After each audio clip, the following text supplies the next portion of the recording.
Eu estou vendo aqui um grande movimento. Certamente teremos agora 7 minutos.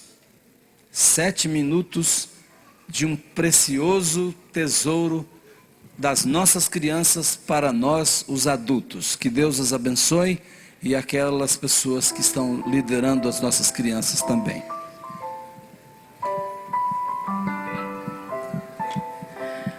Hoje a adoração infantil é feita pelo departamento do Hall do Berço e as crianças vão ficar sentadinhas junto com os pais para poderem apreciar o que a Letícia, a Larissa, a Jennifer, a Daniele, a Gabriela, a Kimberly e o Eduardo vão falar para vocês aqui.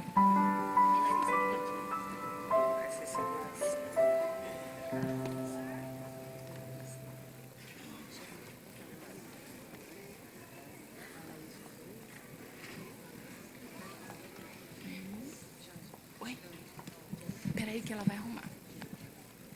O Dudu é o último, né? O Dudu é aqui.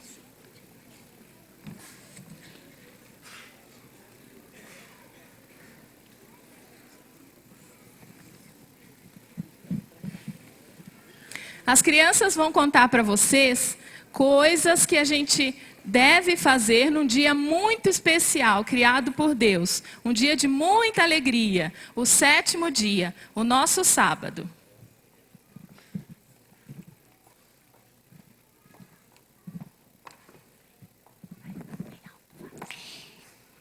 Está aqui no Êxodo 28. Pode conferir. Deus abençoe e santificou o sábado. Que alegria assistir a canto e a escola sabatina. Contemplar a natureza com toda a família.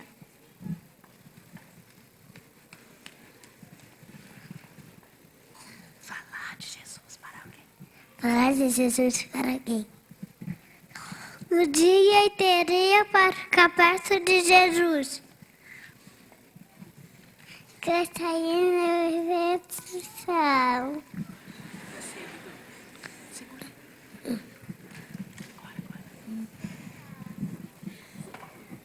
Jesus, o sábado é um dia feliz. Um dia feliz. Um dia feliz. Sábado é um dia feliz. Amo cada sábado. Agora chama as crianças para cantar com você. Chama as crianças. Eu quero que as crianças do Hall venham cantar aqui junto comigo.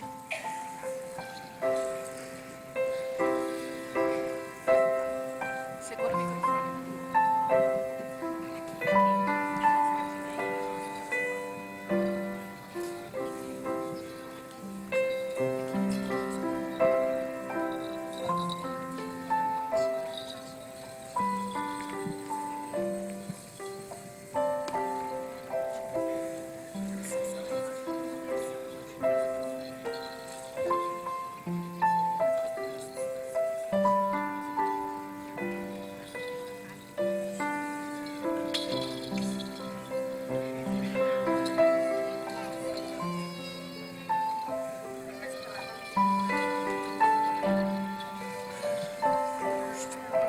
E fez uma cacetada.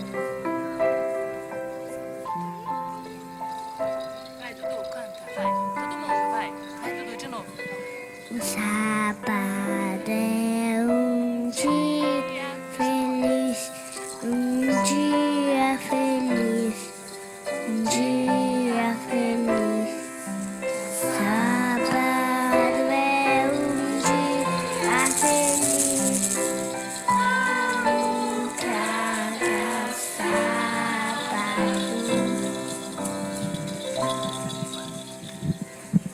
Obrigada. Vamos fazer do sábado um dia muito especial, muito diferente, muito feliz, para que as nossas crianças cresçam ansiando por esse dia maravilhoso que Deus fez para nós. Podem voltar bem quietinhos para os seus lugares agora.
Pra onde migrar? Eu sei, quem faz a teia fininha aguentar o peso da aranha e a faz caminhar. Quem faz as flores de longe cheirar? Eu sei.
Um feliz sábado para todos.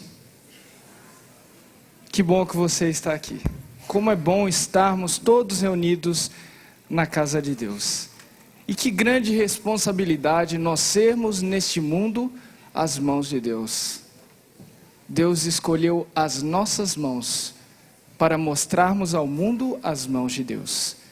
E o projeto que nós estamos lançando hoje, Coração de Natal ou Coração de Natal, é um projeto que tem como objetivo estender a nossa mão, presa a de Cristo, para essa comunidade carente que nós temos ao nosso redor.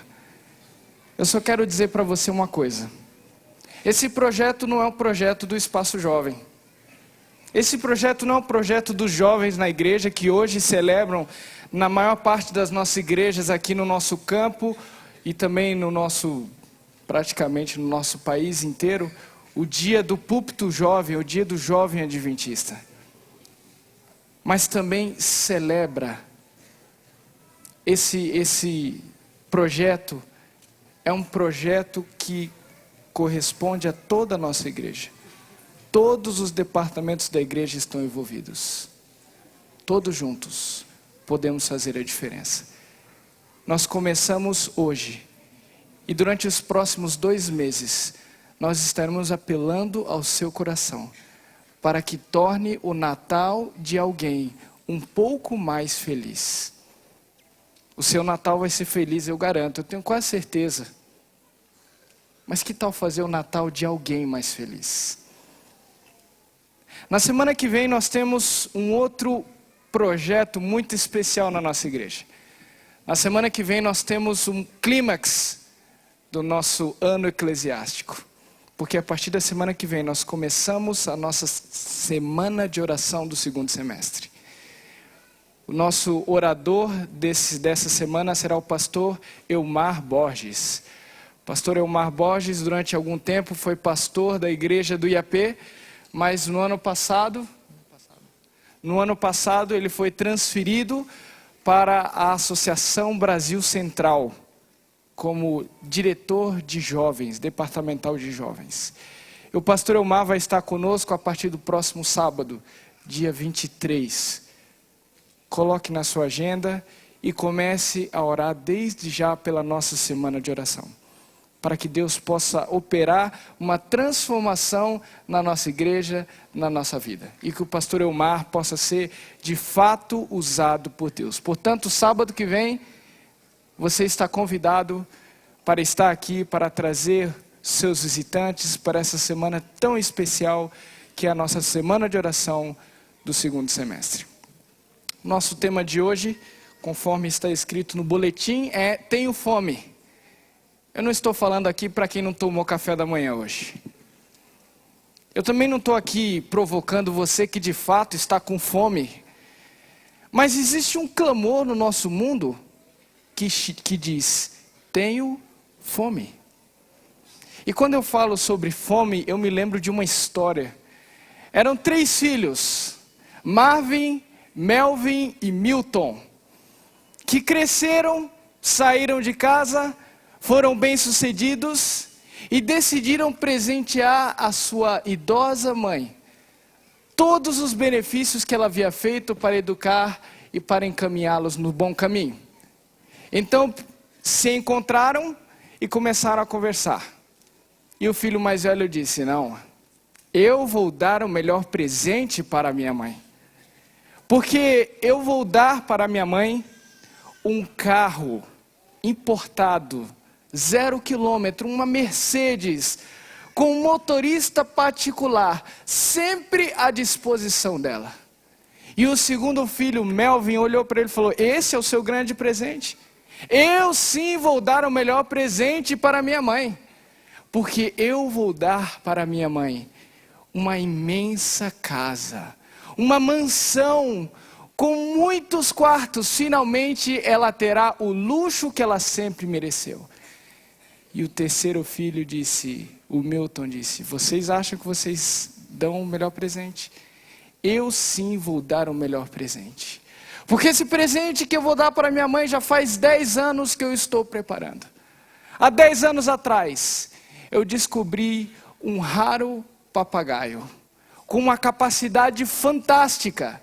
E eu levei esse papagaio para um mosteiro. E ele foi treinado durante 10 anos nesse mosteiro por pessoas muito religiosas. E hoje, depois de 10 anos, onde eu paguei cada ano $100.000 por ano para aquela instituição, para que eles treinassem aquele papagaio. Hoje, esse papagaio, ele declama qualquer texto bíblico.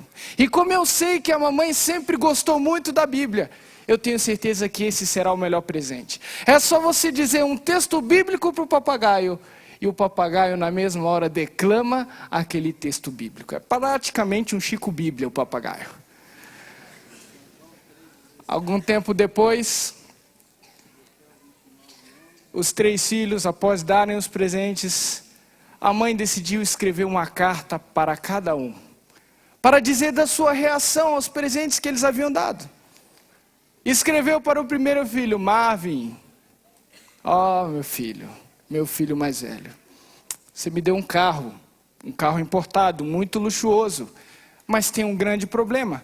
O motorista que trabalha para mim e que está 24 horas por dia disponível para me levar em qualquer lugar, ele é um tremendo mal educado.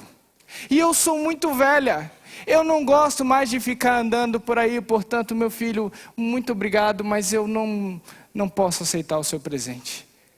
Então eu enviei uma carta para o segundo filho, Melvin, meu filho Melvin. A casa que você deu de fato era muito bonita, com muitos quartos, muito confortável, muito luxuosa. Mas tem um grande problema. Eu sou muito velha, eu só uso um quarto. Por que eu preciso dos outros? E me dá um trabalho muito grande limpar todos eles. Muito obrigado, mas eu não posso aceitar o seu presente. Escreveu então uma carta para o seu terceiro filho. Milton, meu filho mais novo. Você sim, sempre soube do que eu realmente gostava. Porque a galinha que você me deu estava uma delícia.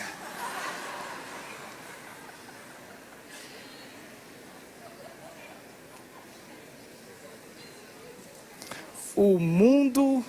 Fiz uma sopa, né? O mundo tem fome. Nós vivemos num mundo que tem fome. O texto que eu escolhi para a nossa reflexão de hoje está no Evangelho de Mateus, no capítulo 25, verso 31, 34 a 36. Mateus capítulo 25, verso 31, 34, 35 e 36. Eu queria convidar você para abrir a sua Bíblia nesse momento. E nesse texto nós vamos encontrar toda a nossa motivação para esse projeto Coração de Natal. Aqui nós vamos encontrar o porquê de nós auxiliarmos essas pessoas ao nosso redor que de fato têm fome. Mas quando você encontrar, eu quero convidá-lo a fechar os seus olhos. Porque nós vamos buscar a presença de Deus através da sua palavra nesse momento. Vamos orar? Nosso Deus, ouvimos o teu chamado, tu nos convidaste para estarmos aqui e nós queremos abrir o nosso coração para aquilo que tu vais falar para nós. Fala a nossa mente, fala, Senhor, o nosso coração, em nome de Jesus. Amém. Mateus 25, verso 31, 34 a 36. Eu leio na Nova Versão Internacional e aqui diz o seguinte: quando o Filho do Homem vier em sua glória com todos os anjos, assentar-se-á em seu trono na glória celestial. E o verso 34 diz: então o rei dirá aos que estiverem à sua direita: venham benditos de meu Pai, recebam como herança o reino que lhes foi preparado desde a criação do mundo. Pois eu tive fome e vocês me deram de comer. Eu tive sede e vocês me deram de beber. Fui estrangeiro e vocês me acolheram. Necessitei de roupas e vocês me vestiram. Estive enfermo e vocês cuidaram de mim. Estive preso e vocês me visitaram. Eu continuo lendo, verso 37. Então os justos lhe responderão: Senhor, quando te vimos com fome te demos de comer, ou com sede te demos de beber? Quando te vimos como estrangeiro e te acolhemos, ou necessitado de roupas e te vestimos? Quando te vimos enfermo ou preso e fomos te visitar? O rei responderá: digo-lhes a verdade, o que vocês fizeram a alguns dos meus menores irmãos, a mim vocês o fizeram. Esse texto me deixa tremendamente intrigado. No auge da nossa vida cristã, no grande objetivo final da nossa vida, que é o encontro com Jesus, no final, ele chega e faz apenas um comentário: venham, porque eu tive fome e vocês me deram de comer. E eu que estava preparado para um teste teológico, eu que estava pronto a responder todas as nossas doutrinas. Senhor, pode perguntar, eu posso lhe responder. Você quer que eu lhe dê um estudo bíblico, Senhor? Eu sei dar um estudo bíblico. E eu que estava pensando que no momento final, Jesus ia perguntar para mim: filho, quais foram os cargos que você teve na igreja? Cumpriu com fidelidade esses cargos? Filho, quantos estudos bíblicos você deu? Filho, quantas vezes você leu a Bíblia? Mas nada disso Jesus pergunta. Simplesmente ele olha para nós e diz: tive fome e vocês me deram de comer. Existe aqui uma tremenda aparente contradição. Será que vida cristã se resume em fazer o bem? Vida cristã se resume em alimentar aqueles que necessitam? E se esse for o caso, então existem instituições no nosso mundo que vão para o céu por completo? Talvez todos os membros da ONU vão para o céu, porque eles estão talvez mais preocupados que muitos de nós em alimentar o mundo. Por que que Jesus, ao chegar, ao se encontrar com seus filhos, ele simplesmente pergunta: me desse de comer? Sabem, permita-lhe corrigir algumas coisas em relação a esse texto. Primeiro, ao falar isso, Jesus não quis menosprezar todas essas outras coisas que são importantes. Trabalhar para Deus, testemunhar, ler a Bíblia, comunhão com Ele, tudo isso de fato é importante. Todas têm o seu valor.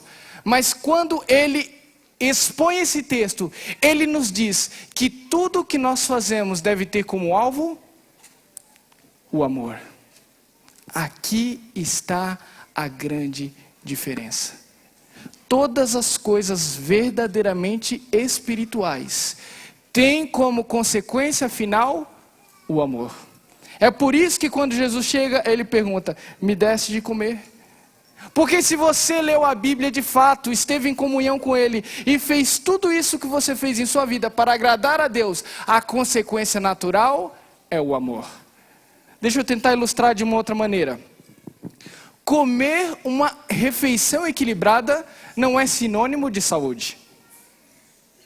Se eu hoje fizer aquela pratada de salada e comer, eu não posso dizer que eu tenho saúde por causa disso.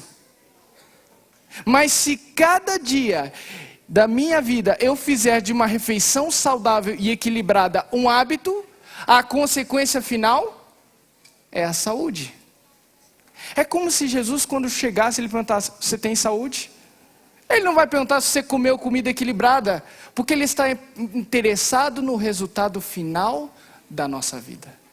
É por isso que quando Jesus pergunta, o único teste que ele faz é o teste do amor.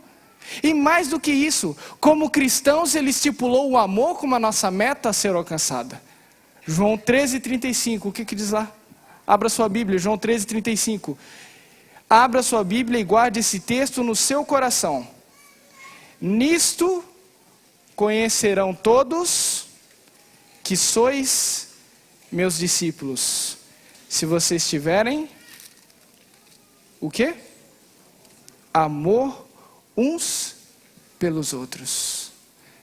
O mundo vai conhecer que você é um discípulo de Deus e de Jesus, se você tiver amor. Pensa um pouquinho. Como é que o mundo vai saber que eu sou adventista? Ou se você é batista, católico, presbiteriano, metodista, não importa a sua religião. Como é que o mundo vai olhar para você e perceber que você é cristão? Só existe uma maneira. Não, eu tenho que dizer para ele o que eu creio da minha crença. Às vezes não é necessário. Porque quando você demonstra o amor, o mundo olha para você e o mundo sabe que você é discípulo de Cristo. Por quê? Por que que o amor é a nossa meta final, máxima e principal? E por que que tudo que nós fazemos religiosamente deve terminar no amor? Deve ter como objetivo final o amor. Porque foi o amor que nós recebemos. Lembra da parábola do credor incompassivo? Devia uma quantia de aproximadamente 21 milhões de reais. Chegou para o rei e falou: rei, ganha um salário mínimo. Sabe como é que é, né? Nosso atual presidente melhorou o salário mínimo, mas ainda não dá para, juntando em toda a minha vida, alcançar 21 milhões de reais. E o rei, com muito amor, olha para aquele servo e diz: filho, eu perdoo a sua dívida. Ele sai dali e não demora nem poucos minutos e ele se depara com alguém que lhe devia não 21 milhões de reais, mas uma quantia que seria aproximadamente hoje de 300 reais. 300 reais.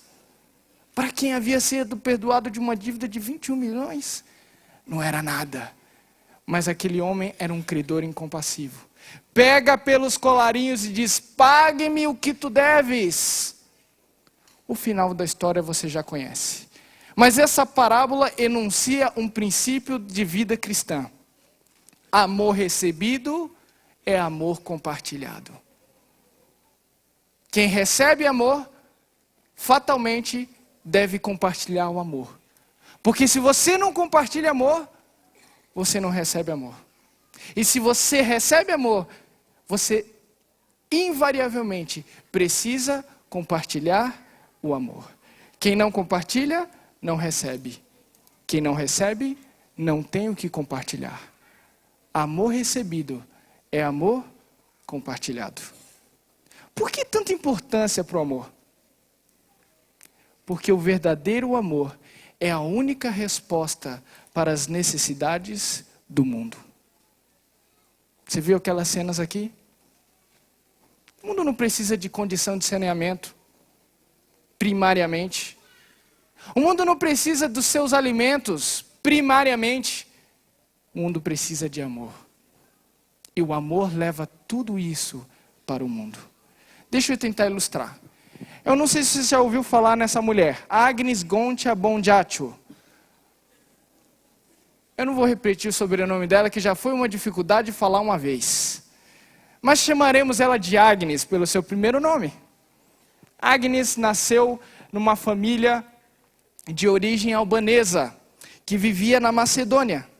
E ela sentiu um chamado de Deus de entregar e de dedicar sua vida inteiramente para Ele. Então ela foi trabalhar na Índia. E na Índia ela se tornou uma diretora de uma escola. Em 1946, na cidade onde ela morava, houve grandes tumultos nas ruas. E ela literalmente, por causa daquela grande confusão que houve no lugar onde ela morava, ela teve que vasculhar as ruas atrás de alimentos para os seus alunos. Enquanto ela andava pelas ruas, ela pôde observar mais de 20 mil pessoas famintas, feridas, morrendo.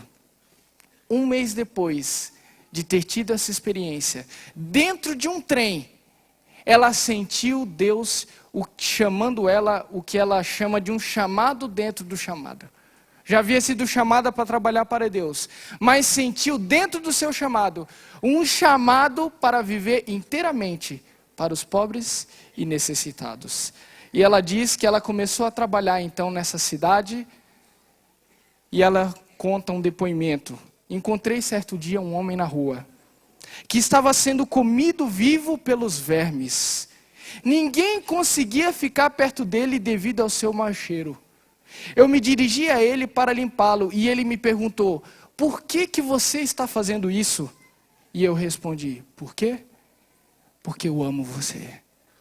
Agnes viveu para dar ao mundo o que o mundo precisava: o amor.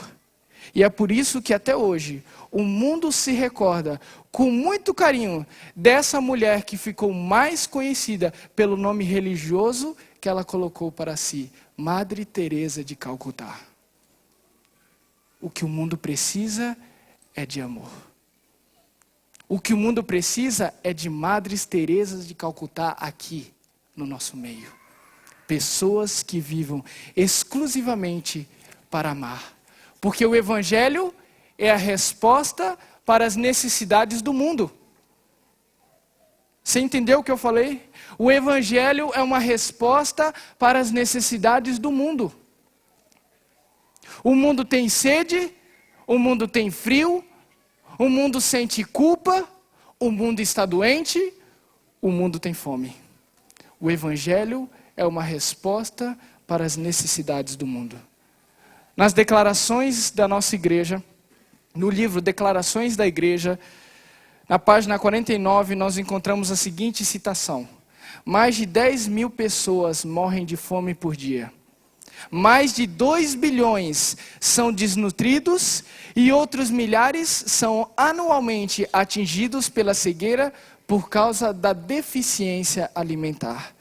Aproximadamente 2/3 da população do mundo permanecem aprisionados em um ciclo de fome, enfermidade e morte. O que nós estamos fazendo diante dessa situação? Como igreja que tem o evangelho eterno a ser pregado, o que estamos fazendo diante dessa situação de um mundo que está padecendo por fome e por necessidade? Você não consegue escutar o clamor? Não na Índia, aqui, do lado do NASP. Você não consegue escutar o clamor? Ecoando aqui na nossa vizinhança, você não consegue escutar o clamor de um mundo que padece porque não tem quem satisfaça suas necessidades? Mas o texto bíblico que a gente usou nessa manhã, ele nos revela uma situação ainda mais constrangedora. Uma percepção ainda maior do assunto. Quando atendemos às necessidades do mundo, estamos fazendo para Deus. Quando atendemos às necessidades do mundo, nós estamos fazendo para o próprio Deus. Portanto, o clamor do mundo é o clamor do próprio Deus. Agora fica diferente, né?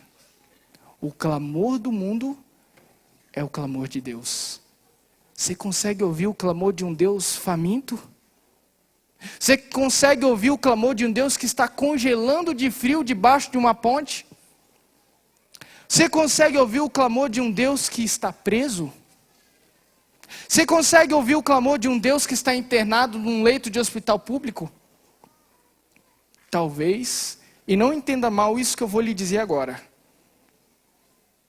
Talvez seja mais fácil ter um vislumbre maior de Deus numa favela do que em um encontro de pastores. Talvez seja mais fácil ter uma visão mais clara de Deus num estágio de enfermagem do que num estágio de teologia. Sabe por quê? Porque Deus está onde estão as necessidades do povo. Não me entenda mal os pastores, os teólogos, porque eu também sou dessa classe. Mas talvez seja mais fácil ter um vislumbre mais claro de Deus num estágio de enfermagem do que num estágio de teologia. O mundo não precisa de comida. Comida para alimentar o mundo tem. O mundo precisa de amor. Porque amor é o meio de fazer com que a comida chegue. O mundo não precisa de roupas de frio.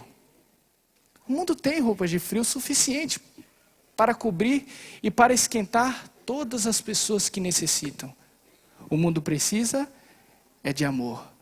Porque o amor leva o cobertor para quem precisa. Isso parece muito utópico? Parece um clichê religioso, o mundo precisa de amor. mas você pode fazer a diferença. Sabe como? Mudando não o mundo, mudando você. Porque se você muda você, você pode mudar o mundo. E permita-me contar um exemplo.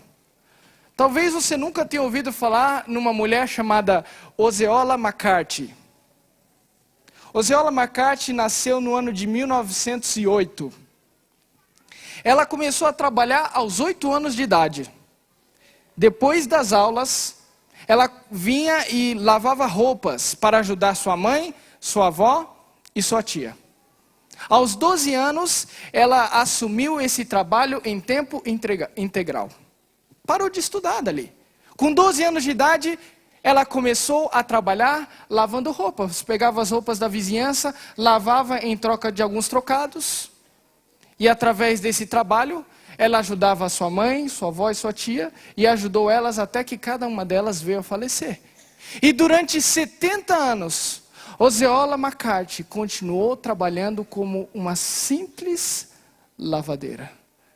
Acontece que toda semana, quando ela recebia os seus ganhos, pouco mais de $1, em notas de $1, em moedas, ela descia até o centro da cidade e depositava parte daquilo que ela ganhava em uma poupança. Depois de 70 anos de trabalho, quando ela se aposentou, ela decidiu retirar todo o dinheiro da sua poupança e decidiu doá-lo inteiramente à Universidade do Sul do Mississippi. Ao final dos 70 anos, ela tinha uma quantia aproximada de $150 mil, de quem havia vivido uma vida inteira simples. Doou tudo aquilo para a universidade com um objetivo. Eu quero que esse dinheiro que eu estou doando sirva para ajudar alunos carentes que vêm aqui para estudar e não têm dinheiro para terminar o curso. Vamos abrir um negócio desse aqui, Dr. Gruber? Vamos dar o nome dela aqui? Alunos que não tinham condição, através desse fundo que ela havia beneficiado, poderiam então concluir o seu curso. A universidade ficou tão encantada com a oferta daquela mulher, uma oferta parecida com a da viúva pobre, que o seu ato inspirou uma campanha estadual, que em pouco tempo arrecadou mais $350 mil. Foi aberto um fundo naquela universidade que recebeu o seu nome. A universidade propôs para Osceola que dessem o nome de um dos prédios da universidade, o nome dela. Ou então que construísse uma estátua, mas ela recusou. Não era por isso que ela estava fazendo. Ela disse: vocês querem me dar uma recompensa por isso? Então faça o seguinte, me convidem para estar na formatura de um dos alunos beneficiados com esse fundo. E eu vou estar satisfeita. Mais do que isso, Osceola renegou qualquer auxílio, porque a partir daí ela ganhou projeção nacional. A sua doação fez com que ela recebesse vários prêmios, como uma medalha presidencial e uma medalha especial concedida pela Unesco. Negou todas as ajudas, porque pessoas surgiram do país inteiro querendo ajudar ela a melhorar a vida dela, mas ela disse: não, eu não quero, porque eu moro no lugar onde eu quero morar, e eu sou feliz do jeito que eu sou. Certo dia ela esteve no mesmo programa, no mesmo palco que Ted Turner. Ted Turner era o fundador da CNN, uma das maiores redes de televisão americanas. E há pouco tempo atrás, Ted Turner havia doado $1 bilhão, $1 bilhão para a ONU, a Organização das Nações Unidas. Ao estar no mesmo palco, Ted Turner assim falou a respeito de Osceola: eu admiro Osceola McCarthy, porque ela doou todas as suas economias. Ela deu mais do que eu. Eu dei apenas 1/3, ainda tenho 2 bilhões comigo. Mas ela deu tudo o que ela tinha. Ela deu todo o crédito. E eu termino com as próprias palavras de Osceola. Eu acho que a forma como vivemos conta não só no momento, mas para sempre. Há um elemento eterno em tudo aquilo que nós fazemos. Que coisa. Que coisa. E nós, o que nós estamos fazendo? Nós temos ao nosso redor uma comunidade tremendamente carente, mas o que nós estamos fazendo?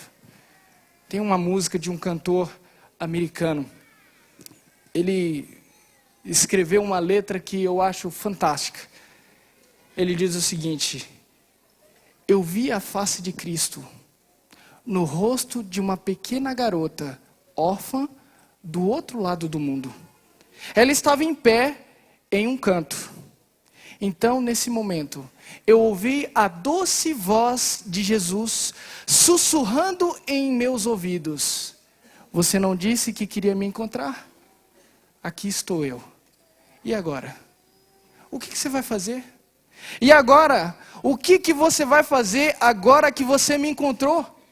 Eu sei que eu não pareço ser exatamente aquilo que você esperava, mas lembre-se, eu estou exatamente no lugar onde eu disse que eu estaria. E agora? O que você vai fazer? Quando nós fazemos para alguém que precisa, nós fazemos para Deus. E agora? O que você vai fazer quando você ouve o clamor de Deus? Jesus veio para atender as necessidades do mundo. Ele diz a respeito de si mesmo: eu não vim para ser servido, eu vim para servir. Eu vim para atender as necessidades do mundo. Mas Jesus escolheu você para continuar esse trabalho. Jesus nos escolheu como igreja para que nós continuemos esse trabalho que Ele iniciou. Acabar com a fome não é responsabilidade do governo. Acabar com a fome não é responsabilidade nem mesmo de um departamento específico da igreja como a ADRA. Acabar com a fome é nossa responsabilidade como cristãos. Saciar a fome do mundo, a necessidade do mundo, é a sua e a minha responsabilidade. Por quê? Porque Deus estendeu a mão para nós. E se você reconhece isso na sua vida, não será nenhum esforço você estender a mão para alguém. Agora, quando fazemos para o mundo, fazemos para Deus. Mas quando fazemos para Deus, o mundo vê a luz de Deus em nós. Vou repetir. Quando fazemos para o mundo, fazemos para Deus. Mas quando fazemos para Deus, o mundo vê a luz de Deus em nós. Saciar as necessidades do mundo é um trabalho de Deus. Quando você faz o trabalho de Deus, o mundo vê Deus em você. Eu quero ilustrar isso com uma história que aconteceu comigo quando eu estava na faculdade. Na faculdade de teologia nós temos algumas combis que são reservadas para os alunos do teológico realizarem programações como uma forma de estágio em igrejas nas cidades vizinhas ao redor do colégio. E num domingo à noite nós saímos para realizar uma programação na cidade de Limeira. Nós estávamos voltando, uma Kombi cheia de teologandos, aquela Kombi, santificada. Voltando. E de repente a estrada escura, deserta, era um domingo interior, no domingo o pessoal realmente fica em casa. E de repente o motorista da Kombi, ele encosta ao lado da pista, para a Kombi e diz: olha, eu tenho uma má notícia para dar para vocês. Nós estamos sem gasolina. Teologando é santo, mas é pobre. Nós não abastecemos a Kombi. Não há mais gasolina. 10 horas da noite. Estrada deserta. O risco de chegar no colégio de madrugada e levar uma bronca do preceptor. E agora? O que nós vamos fazer? Longe de tudo? Perto de nada? O que nós vamos fazer? Então nós nos juntamos lá dentro e nós dissemos: só existe uma coisa que a gente pode fazer agora. Nós precisamos orar. O motorista e a pessoa que estava na frente da Kombi saíram e foram para fora esperar que algum carro passasse, mas a estrada estava vazia. E nós lá dentro continuamos orando e dizendo: Senhor, não tem nada que a gente possa fazer. De repente, ao longe, lá na pista, um farol de um carro que se aproximava. Eu lembro até hoje do carro. Um velho Escort.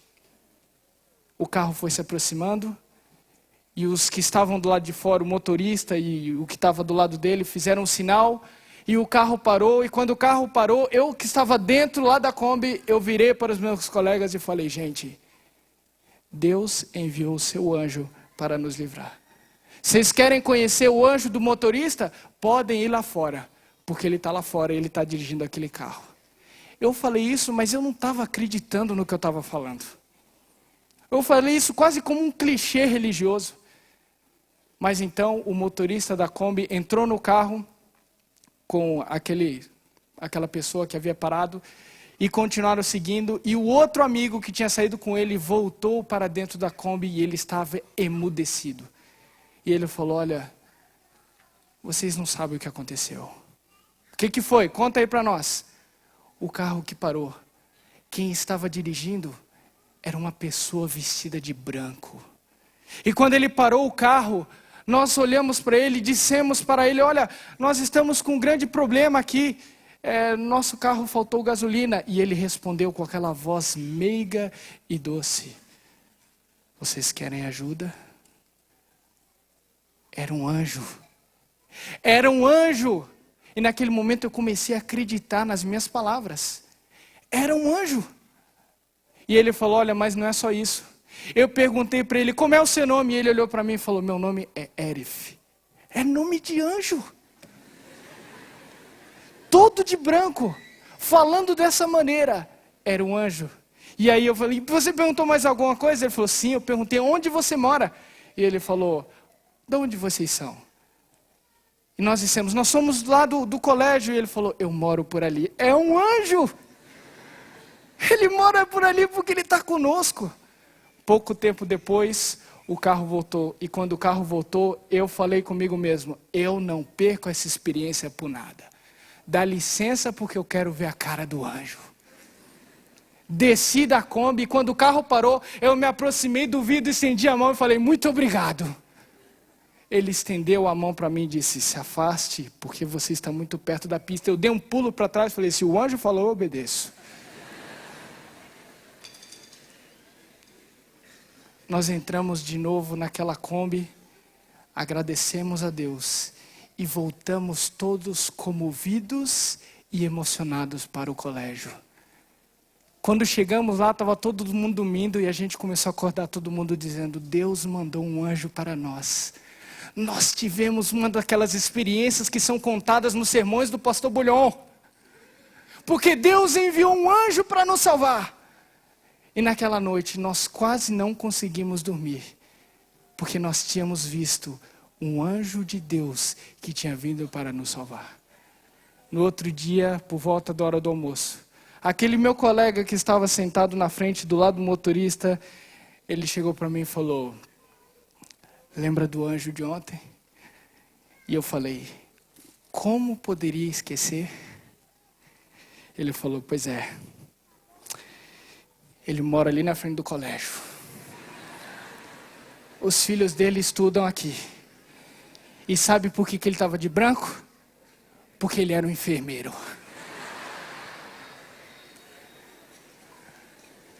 Sabe por que eu conto essa história?